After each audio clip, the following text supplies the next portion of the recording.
लोगों ने पूछा, सीआईडी ने पूछा, क्या तुम कादियानी की तरह बरेलवी एक फिरका हो? तो ताजुल शरिया ने फरमाया कि बरेलवी कोई फिरका नहीं, हम अहले सुन्नत वल जमात के लोग।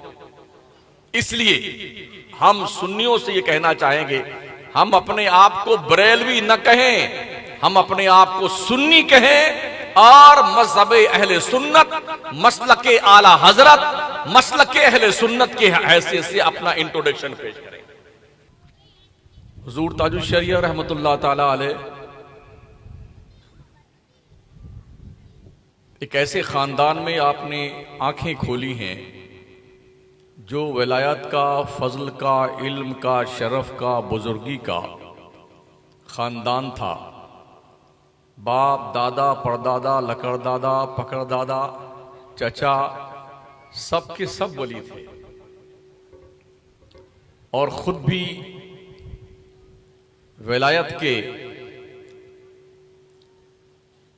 चरख के मेहरेताबा,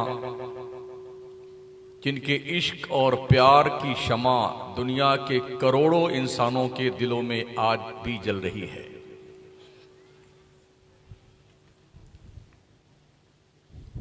नाइनटीन 1942 में आपकी विलादत शहर बरेली में हुई है। आला हज़रत सरकार से हुजूर ताजुल शरिया रहमतुल्लाह ताला अलैह का दोहरा रिश्ता बई तौर है कि हुजूर सैयदी सरकार आला हज़रत के फर्जंद अर्जमद सैयदी सरकार हामिद रज़ा साहब क़िबला रहमतुल्लाह ताला अलैह के फर्जंद हज़रत अल्लामा सैयदी इब्राहिम रज़ा ख़ान साहब क़िबला रहमतुल्लाह अलैह के फर्जंद हज़रत सैयदना सरकार मुफ्ती अख्तर रज़ा ख़ान क़ादरी और हुजूर सैयदी सरकार आला हज़रत के दूसरे फर्जंद मुस्तफ़ा रज़ा ख़ान मुफ्ती आज़म हिंद मेरे पीरो मुर्शिद सरकार, उनकी शहज़ादी के शहज़ादे सरकार ताजुल शरिया। तो सरकार आला हज़रत का इल्म, फज़ल, उनकी नवाजिशात, इनायात, तक़वा, जो कुछ भी रहा है वो दो रास्ते से सरकार ताजुल शरिया तक आया है। सही मानों में वो वारिसे उलूम आला हज़रत हैं।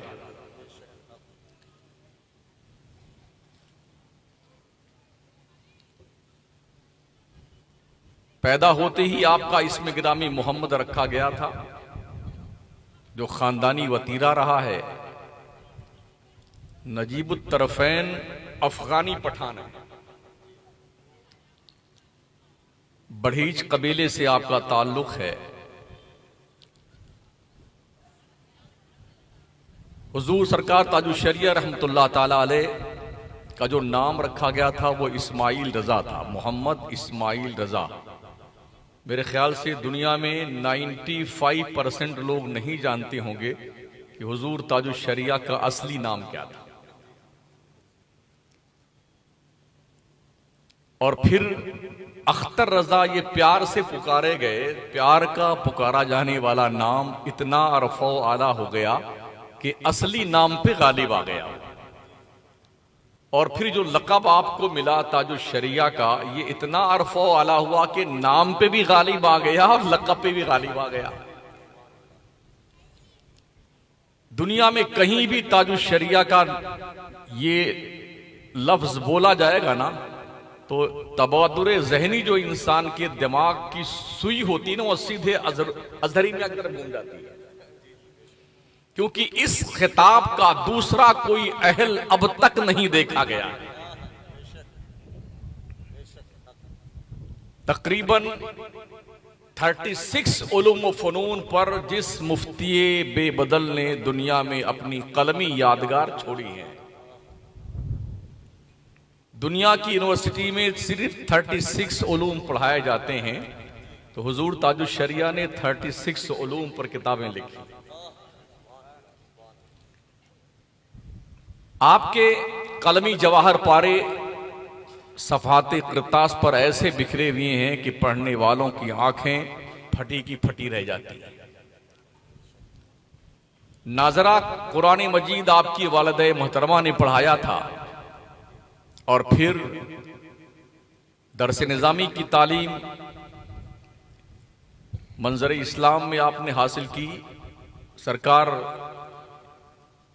के वालिद बुजुर्गवार और मुफ्ती आज़म दीन व मिल्लत और दीगर उस दौर के उलमा जो हुजूर ताजुश शरिया को नवाजने में, निखारने में और दुनिया के सामने अच्छे ढंग से पेश करने के लायक बनाने में अहम किरदार अदा किया है, यकीनन उन्हें फरामोश नहीं किया जा सकता है।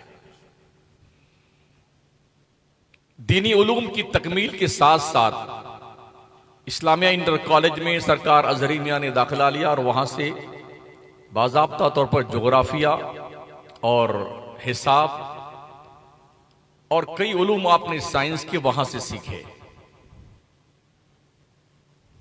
हुजूर ताजुश शरिया रहमतुल्लाह ताला अलैह को बाज़ाब्ता तौर पर 3 जबानों पे यूं उबूर हासिल था। आपके फतावे अरबी, उर्दू और इंग्लिश में ज्यादा पाए जाते हैं।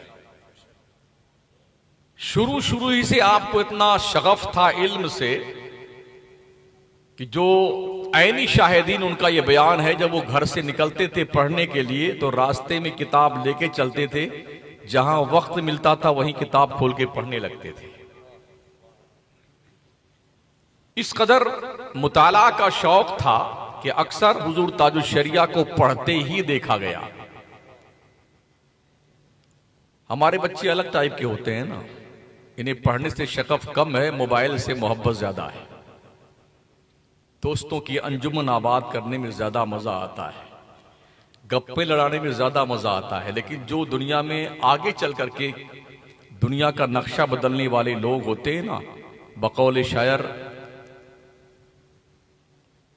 उनकी पेशानी पर बुलंदी का सितारा चमका करता है। बालाए सरश जहोश मंदी मी ताफ्त सितारे बुलंदी। मुस्तकबिल में चल करके जो बच्चे बहुत कुछ बनने वाले होते हैं ना, तो उनकी पेशानी पर वो बुलंदी का सितारा तुलू हो जाता है और लोग देखा करते हैं।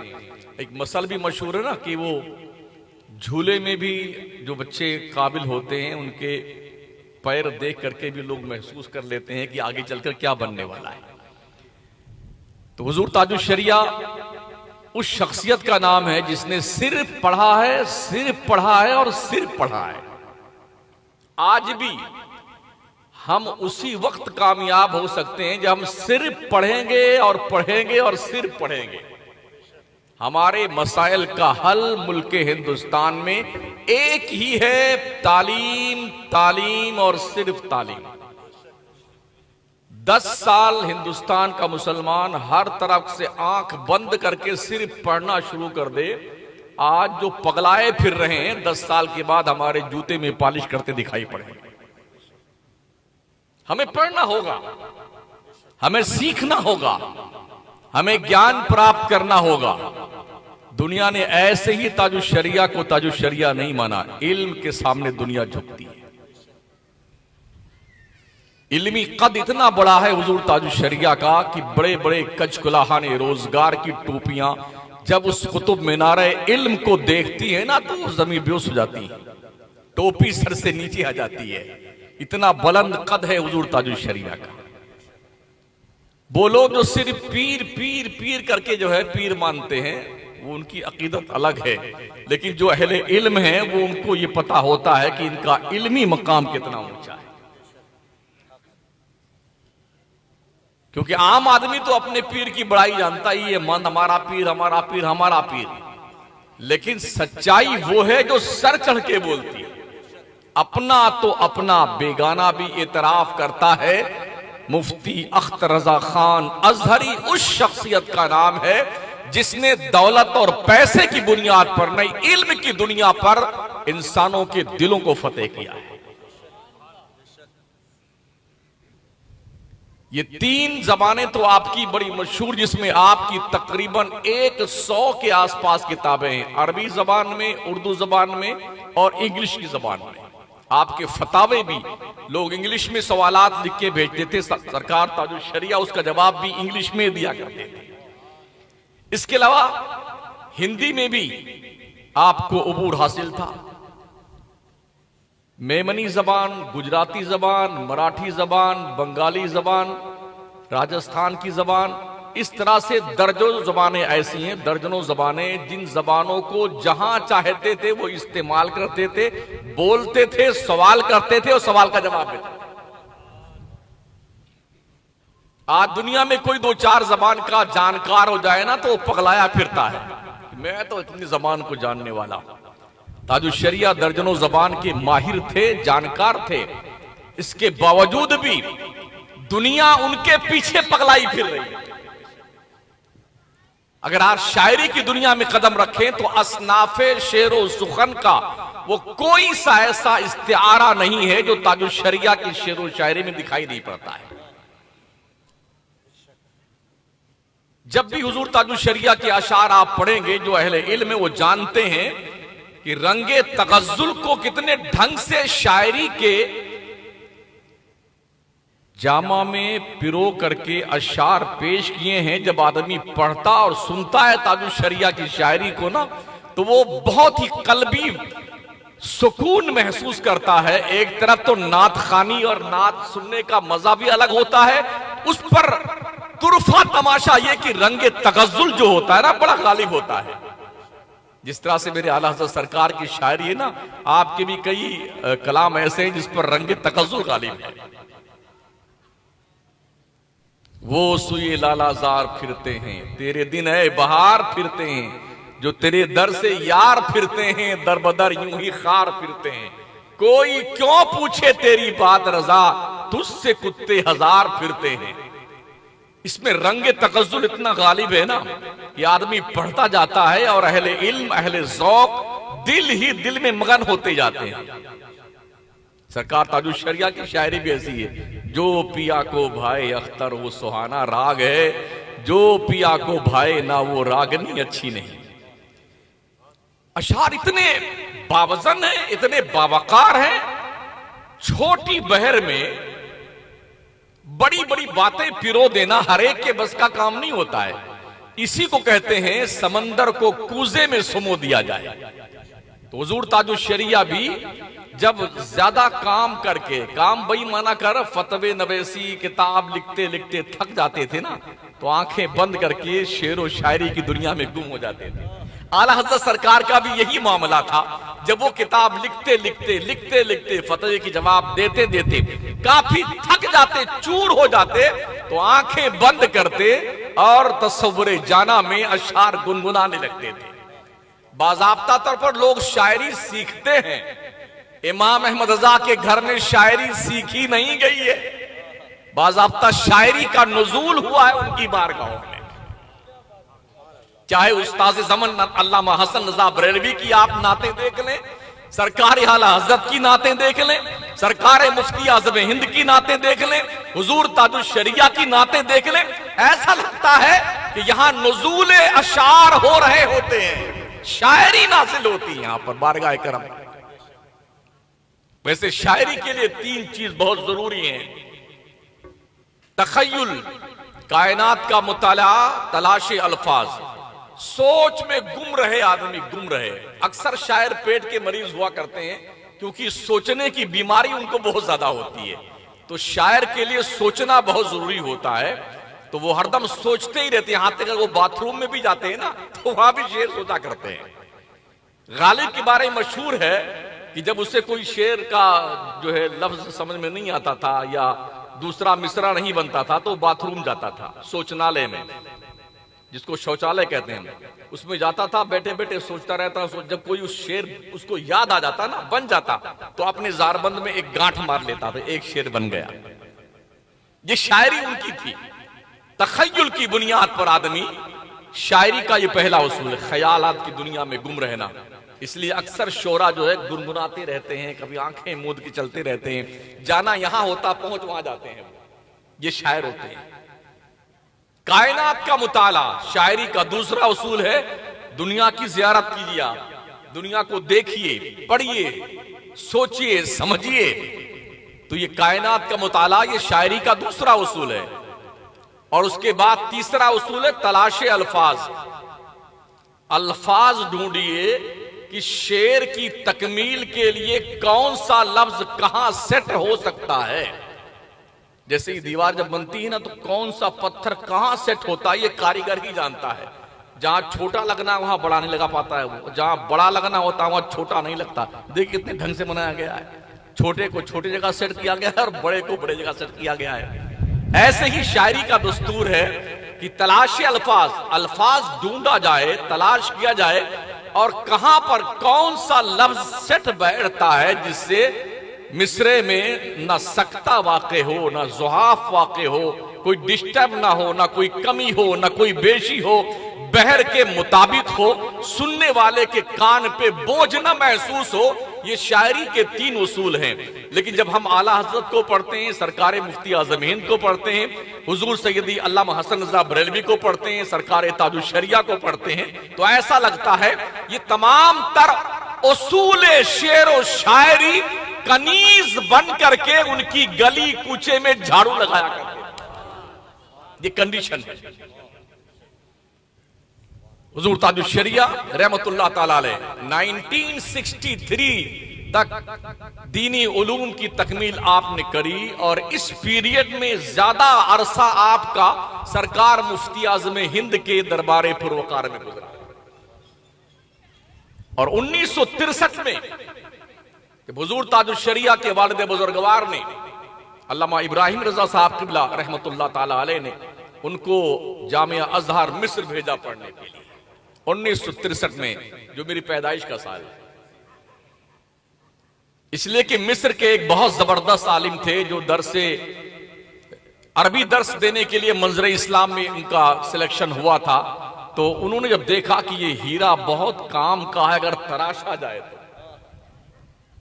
पढ़ाया था। उन्होंने जानते थे ना कितने काबिल हैं हुजूर अज़हरी मियां, तो इसलिए उन्होंने प्रेशर डाला, दबाव बनाया कि इस शहजादे को जामिया अज़हर भेजा जाए। आज तो जामिया अज़हर जाने कैसे कैसे उल्लू और गधे भी पहुंच जाते हैं पढ़ने के लिए। बस दुम छल्ला लगा के ये अज़हरी साहब आ गए हैं, ये फला अज़हरी साहब आ गए, जिनको ये पता ही नहीं होता कि यहाँ पढ़ने की फजीलत क्या है। बस गए 2-3 साल रहे और अज़हरी का एक दुम छल्ला लगा के आ जाते और पूरे हिंदुस्तान में मशहूर हम अज़हरी साहब आ गए। जिस जमाने में बहुत मुश्किल से वहां एडमिशन मिलता था और जाने के लिए बड़े पापड़ बेलने पड़ते थे, उस जमाने में हुजूर ताजुश शरिया वहां पढ़ने गए और पूरे जामिया अज़हर यूनिवर्सिटी में इम्तियाजी नंबरों से पास होके लौटे थे। अरबी इतनी पुख्ता थी आपकी और इंग्लिश। हिंदुस्तान में जब थे, जामिया अज़हर नहीं गए थे, उससे पहले ही अरबी में और इंग्लिश में फर्राटे से गुफ्तगू करना आपकी आदत करीमा थी। वो शेख जो जामिया अज़हर के पढ़ाते थे, उनको हिंदुस्तान के हिंदी अखबारात और उर्दू अखबारात और इंग्लिश अखबारात के तर्जमे अरबी में कर करके उन्हें अखबार सुनाया करते थे। ये काबिलियत हुजूर ताजुश शरिया को दरसे निजामी मंजर इस्लाम पे पढ़ते पढ़ते ही उन्हें आ गई थी। और फरमाते हैं, ऐ काश मैं जामिया अज़हर न गया होता, मैंने जो वक्त सरकार मुफ्ती आज़म हिंद के पास रह के गुजारा है, अगर वो वक्फा जो मैंने जामिया अज़हर में गुजारा है, अगर वो भी मैंने यहीं दे दिया होता तो शायद इससे कहीं ज्यादा मैं काबिल बन के निकलता। ये ताजुश शरिया फरमाते हैं, अगर मैंने वो वक्फा यहां गुजारा होता मुफ्ती आज़म हिंद सरकार की बारगाह में, तो हुजूर ताजुश शरिया जिस जमाने में वहां पढ़ रहे थे जामिया अज़हर में, आप सोचिए कि आप वहां पढ़ रहे हैं और आपके वालिद बुजुर्गवार का यहां इंतकाल हो गया था। ये एक ऐसा गम था, एक ऐसा दर्द था जो परदेश में रहने वाले एक परदेसी के लिए बहुत खतरनाक गम होता है कि जिस बाप ने बड़े लाड प्यार से परवरिश की हो और पढ़ने के लिए भेजा हो, इससे पहले कि बेटा वो सनद फरागत की लेकर के इम्तियाजी नंबरों से पास होकर के आए, दिलों की कलियां खिले, वो मंजर वो वक्त देखने से पहले बाप ही अपने रब की बारगाह का मुसाफिर बन जाए, तो फिर ऐसे बेटे के दिल पर क्या गुजरती होगी। लेकिन हुजूर ताजुश शरिया ने बड़े सब्र आजमा माहौल में जिंदगी गुजार करके और जामिया अज़हर में रह करके बाज़ाब्ता तौर पर पूरे 3 साल पढ़ने के बाद मुकम्मल जब वहां पर आपको सनद फरागत दी गई और आपको एजाजी नंबरों से नवाजा गया, तो फिर वहां से आए और जब ये पता चला कि हुजूर ताजुल शरिया इस फ्लाइट से आने वाले हैं और उसके बाद हुजूर ताजुल शरिया किस ट्रेन से बरेली के जंक्शन पहुंचने वाले हैं, तो हुजूर सरकार मुफ्ती आजम बनफ्से नफीस इस्तकबाल करने की तशरीफ ले गए थे। मोहल्ला सौदागरान का कौन सा ऐसा बच्चा और बूढ़ा रहा होगा जो आपके इस इस्तकबाल के लिए न गया हो। फूलों से लाद दिया गया था और गर्मजोशी से सरकार मुफ्ती आजम ने सबसे पहले मुसाफहा मुआनका किया और सीने से लगा के ढेर सारी दुआओं से नवाजा था हुजूर ताजुल शरिया को। हुजूर अज़री में अक़बिला रहमतुल्लाह ताला अलैह अक्सर बेशतर देखते थे कि कम से कम 10-10 लोग 15-15 मुफ्तियाने किराम मुफ्ती आजम हिंद की निगरानी में फतवा नवेसी करते हैं। सैकड़ों सवालात इस्तिफ्ते आया करते थे मुफ्ती आजम हिंद की बारगाह में, जिनके जवाब देने होते थे तो सरकार मुफ्ती आजम हिंद का मियां अख्तर मियां तुम भी यहीं बैठा करो, अख्तर मियां तुम भी यहीं बैठा करो, और एक दिन ये जो दरसगाह है, ये जो मसनद है, ये तुम्हें संभालनी है, इसलिए बैठा करो, यहां के हालात का जायजा लिया करो। हुजूर ताजुल शरिया ने जहां पर बैठ करके मुफ्ती आजम हिंद की निगरानी में फतवा नवेसी सीखा हो, और जब पहला फतवा लिखा तो अपने उस्ताद हजरत मुफ्ती अफजल हुसैन मोंगेरी रहमतुल्लाह ताला अलैह को दिखाया। तो उन्होंने कहा बेटे मुझे तो दिखा दिया तुमने ना, ये फतवा लेकर के सरकार मुफ्ती आजम हिंद की बारगाह में वो पास कर देंगे तो फिर सब पास है। सरकार मुफ्ती आजम की बारगाह में जो फतवा लिखा हुआ सरकार ताजुल शरिया ने पेश किया तो हुजूर मुफ्ती आजम हिंद ने उनकी पेशानी को बोसा दिया और फरमाया मियां अख्तर, आज से तुम्हें यह जिम्मेदारी तफवीज की जाती, फतवा नवेसी का काम तुमने भी यही करना है। ये आपकी जिंदगी का ये इम्तियाजी मौका था जब बड़े ही कर्रो फर के साथ सरकार मुफ्ती आजम हिंद ने उन्हें फतवा नवेसी के लिए मामूल फरमाया था। हुजूर ताजुल शरिया रहमतुल्लाह ताला अलैह हज्जे बैतुल्लाह के लिए तकरीबन 6 बार तशरीफ ले गए। जब दूसरी बार गए थे हज्जे बैतुल्लाह के लिए तो सऊदी गवर्नमेंट ने हुजूर ताजुल शरिया को मक्के में गिरफ्तार करके तकरीबन 11 दिन जेल में रखा और मदीना नहीं जाने दिया, वापस मक्का से ही जद्दा पहुंचा करके इंडिया भेज दिया गया। 11 दिन में ताजुल शरिया से बार बार पूछा गया, अकीदा पूछा गया, मजहब पूछा गया, फिरका पूछा गया। ताजुल शरिया अली रहमान ने बरजस्ता यही जवाब दिया, हम अहले सुन्नत वल जमात के लोग हैं। वहां यह बताया गया था कि ये वो मौलवी हैं जो बरेलवी हैं, ये वो मौलवी हैं जो कादियानी फिरके की तरह एक फिरका है बरेलवी फिरका, उस फिरके तर्जमानी करने वाले हैं। तो ताजुल शरिया जब ये पूछा गया तो वो ने पूछा, सीआईडी ने पूछा क्या तुम कादियानी की तरह बरेलवी एक फिरका हो? तो ताजुल शरिया ने फरमाया कि बरेलवी कोई फिरका नहीं, हम अहले सुन्नत वल जमात के लोग।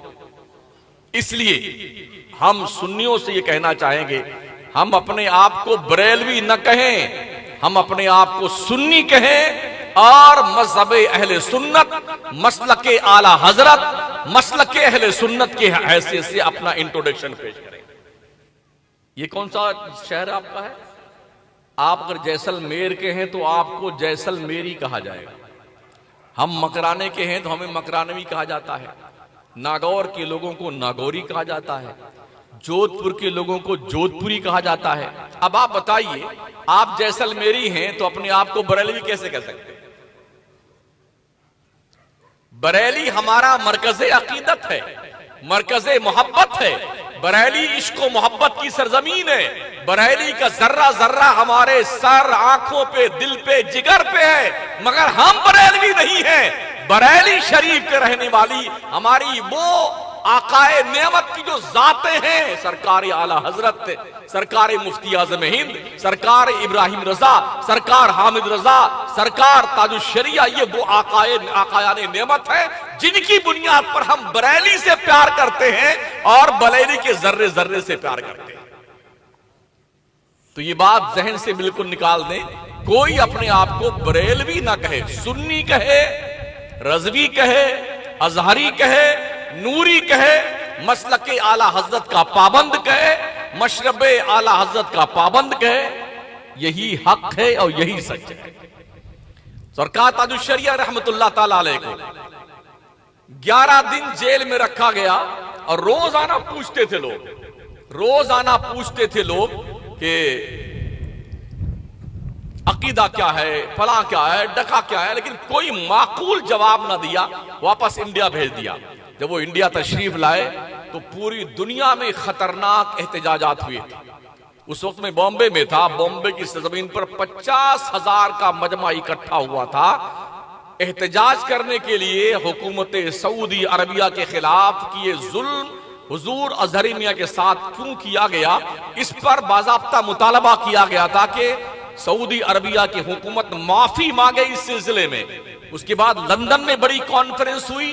उस कॉन्फ्रेंस में अल्लामा कमरुज़्ज़मा खान आज़मी, अल्लामा शाहिद रजा नईमी, अल्लामा अरशदुल कादरी, अल्लामा ख्वाजा गुलाम सैयदैन, हमारी जमात के अकाबी उलमा ने बड़ी कॉन्फ्रेंस करके शाह फैसल, शाह अब्दुल्ला से मुतालबा किया और बाज़ाब्ता तौर पर उनको एलामिया जारी करना पड़ा कि हम माफी मांगते हैं अल्लामा अख्तर रजा खान अजहरी से, हमने जो ये सुलूक उनके साथ किया, और ये भी एलामिया जारी किया कि आज के बाद हरमैन तैयबैन में किसी के साथ सौतेला व्यवहार नहीं किया जाएगा। यहां पर हर मजहब और मशरब और मसलक के लोगों को अपने अपने ढंग से नमाज पढ़ने की आजादी दी जाती है।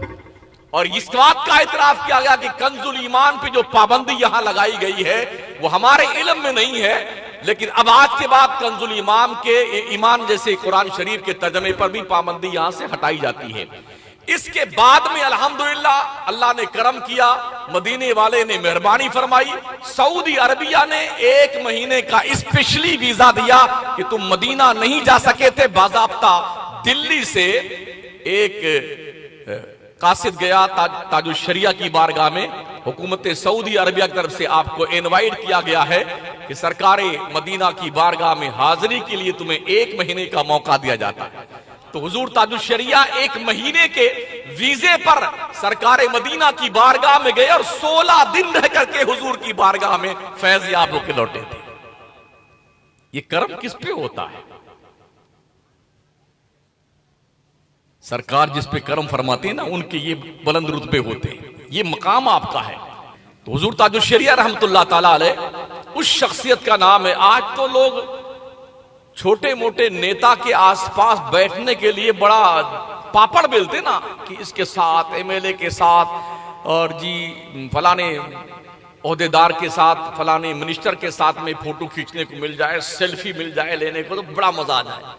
पता है आपको 1995 में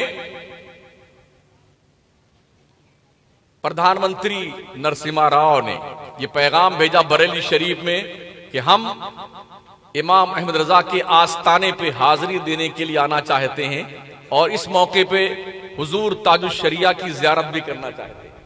वक्त का प्रधानमंत्री, हम आपकी जियारत करना चाहते हैं, बारगाह इमाम अहमद रजा से फैज लेना चाहते हैं। जब कासिद ये पैगाम लेके आया तो हुजूर अजहरी मियां ने जवाब दिया कि बंदे को सियासत से कुछ लेना देना नहीं है, मुझे कोई मतलब नहीं कि कौन प्रधानमंत्री आ रहा है और कौन जा रहा है। मैं एक मजहबी आदमी हूं, मैं मजहब का काम करता हूं। आपको आस्ताने पे आना है तो अपने हिसाब से आइए और चुपचाप चले जाइए। मुझे मिलने के लिए आपके पास आने के लिए मेरे पास वक्त नहीं। नारे तकबीर, नारे रिसालत, उलमाए अहले सुन्नत, माशाअल्लाह माशाअल्लाह। वक्त का प्रधानमंत्री जब बरेली शरीफ पहुंचा नरसिम्हा राव, तो हुजूर ताजुश्शरिया रहमतुल्लाह ताला अलैह ने मिलने से इनकार कर दिया और यह पैगाम भेजा कि तुम्हारे हाथ बाबरी मस्जिद की शहादत में खून में रंगे हुए हैं, इसलिए हिंदुस्तान का मुसलमान भी तुमसे नाराज है और मैं भी तुम्हें नापसंद करता हूं, भले तुम हिंदुस्तान के प्राइम मिनिस्टर। आस्ताने पे हाजिरी देने के बाद सर्किट हाउस में 7 घंटा नरसिम्हा राव हुजूर अजहरी मियां का इंतजार करता रहा, मगर इस इल्म फन, तकवा और परहेजगारी के बादशाह ने इमाम अहमद रजा के लाडले फर्जंद ने वक्त के प्रधानमंत्री को 1 सेकंड मिलने का वक्त नहीं दिया। ये बरेली का शानी इम्तियाज है। ये हीरे और कहीं नहीं मिलते हैं, सिर्फ बरेली में मिलते हैं, बरेली में। इसलिए कि बरेली के उस आका ने कहा ना, कैसे आका ने कहा है कि मैं गदा हूं अपने करीम का, मेरा दीन पा रहे ना नहीं, करूं मदहे अहले दुअल रजा, पड़े इस बला में मेरी बला, मैं गदा हूं अपने करीम का, मेरा दीन पा रहे ना नहीं। मैं उस नबी की बारगाह का गदा हूं जिसकी शान यह है कि मेरे करीम से गर कतरा किसी ने मांगा, दरिया बहा दिए हैं, दुर्बे बहा दिए हैं। ये शान मेरे मुस्तफा की है। मैं किसी दुनियादार की दहलीज पर भीख नहीं मांगने जाता, ये शान बरेली की है। जिस वक्त जिस जमाने में नसबंदी का आदेश 1975 में इंदिरा गांधी की तरफ से दिया गया था और जबरदस्ती पकड़ पकड़ करके सरकारी मुलाजिमों की नसबंदी की जा रही थी कि हमारे दो के कानून पे अमल किया जाए। कोई भी घर में, किसी के घर में 2 बच्चे से ज्यादा बच्चे नहीं होने चाहिए। इस जबरदस्ती कानून को ऐसा थोपा गया पूरे मुल्क हिंदुस्तान पर, हजार लोगों की नसबंदी, कई मर्दों की, कई औरतों की कर डाली गई, जुल्मन और जबरन। अल्लाह की लाठी ऐसी पड़ी, आने वाले इलेक्शन में सुपड़ा साफ हो गया पूरे मुल्क हिंदुस्तान से कांग्रेस का। तो उस वक्त भारतीय जनता पार्टी की पहली बार हुकूमत आई थी। मोरारजी देसाई जो थे वो प्रधानमंत्री बने थे 1977 में, मुझे अच्छी तरह से याद है। मैं होश 63 की पैदाइश है तो होश वाला था उस वक्त में। तो हालात इतने खराब थे और सारे मुफ्तियों के कलम बांध दिए गए थे कि तुम्हें कोई फतवा नहीं देना इसके खिलाफ। अगर कोई इसके खिलाफ फतवा दिया, नसबंदी के खिलाफ, तो उसे जेल की सलाखों के पीछे ढूंस दिया जाएगा। दारुल उलूम देवबंद के मौलवी साहब, मुफ्ती कारी तैयब साहब, मोहतमिम दारुल उलूम देवबंद, उन्होंने बाज़ाब्ता फतवा लिखा नसबंदी करना जायज है। इमाम अहले सुन्नत के सच्चे जानशीन सरकार मुफ्ती आज़म हिंद रहमतुल्लाह अलैह ने फरमाया, अख्तर रजा मियां फतवा लिखो, नसबंदी हराम है, हराम है, हराम है। फतवा लिखा गया, बाज़ाब्ता तौर पर उस फतवे की तशहीर पूरे मुल्क में की गई। वहां भी हुकूमत के कारिंदे पहुंचे, फतवा बदल दीजिए, नसबंदी के खिलाफ फतवा आपने दिया, उसकी हिमायत में फतवा दीजिए। मुफ्ती आज़म सरकार ने फरमाया, मियां अख्तर कह दो बरेली से फतवा दिया जाता है, फतवा वापस नहीं लिया जाता। और ये हमारी शान है, हमारे बुजुर्गों की शान है। हम फतवा दे के फतवा लेने का काम नहीं करते हैं। वो कोई और होगा जो फतवा देता होगा किसी से डर की बुनियाद पर और फतवा वापस लेता होगा किसी से डर की बुनियाद पर। हम अपने नबी के शरीयत की पासदारी करते हैं, सोच विचार के फतवे देते हैं, ऐसा फतवा नहीं देते जिसे वापस लेने की नौबत आए। तो इस फतवे में मुआवनत थी सरकार ताजुल शरिया की, हुक्म था सरकार मुफ्ती आज़म हिंद का, और तहरीर लिखी थी हुजूर ताजुल शरिया रहमतुल्लाह ताला अलैह ने। ये इम्तियाजी शान आपकी रही। सैकड़ों नहीं हजारों सफहात पर हुजूर ताजुल शरिया के फतावे बिखरे पड़े हैं आज भी। और बिल्कुल सुन्नी उलमा का इस बात पर इत्तेफाक है कि हुजूर ताजुल शरिया का जो कौल है वो कौल फैसल रहा है। जिस किसी सेमिनार में जब कलम ताजुल शरिया का चल गया है तो उसके बाद कोई दूसरा कलम इस्तेमाल नहीं किया गया है।